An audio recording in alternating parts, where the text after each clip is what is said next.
continuing to work its way inland into Mississippi. Heavy rain bands still even working into Florida and Alabama. And as we take a closer look, you can see just that center of circulation still working through Mississippi. Cleveland seeing some of that steady rain, as well as Batesville. We now have Tropical Depression Francine as of this morning. Winds right now at 35 miles per hour.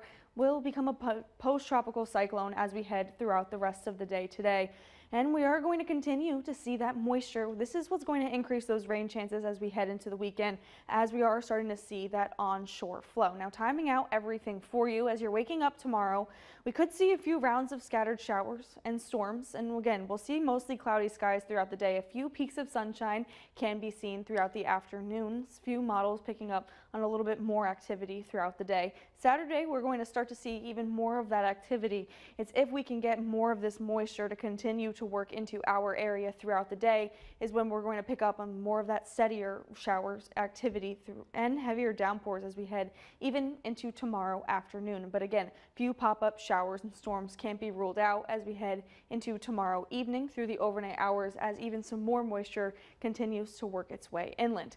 Now we have those rain chances as we head into Friday and Saturday. We are continuing to keep our eye on the developing coastal low that could form off of the Carolina coast that has a 30% chance of development right now in the main development region. We still have Tropical Depression 7 likely to become Tropical Storm Gordon either today or tonight. And we do have two more areas that we are continuing to keep an eye on, but thankfully the main development region, we have no threat to us in the U.S. But we are watching this area that the National Hurricane Center has highlighted a 30% chance of development.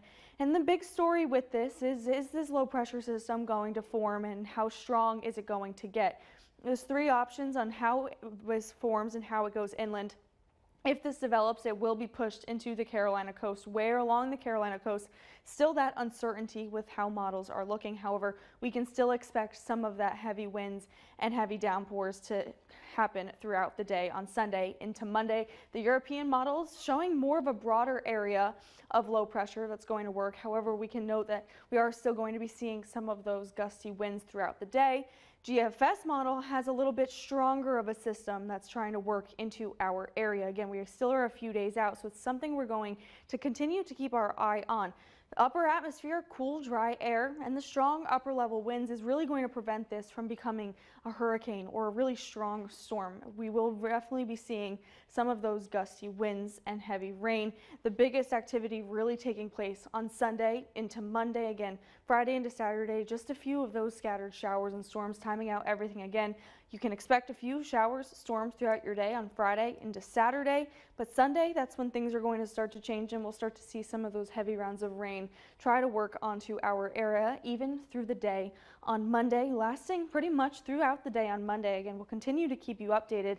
Something to note, some models are still trying to pick up on how much rainfall we are going to get. The GFS model 1 to 2 inches. However, the European model going a little bit stronger on the amount of rainfall. We are going to see around 2 to 3 inches of rain. So it's definitely something we need to continue to keep our eye on as we head into the weekend.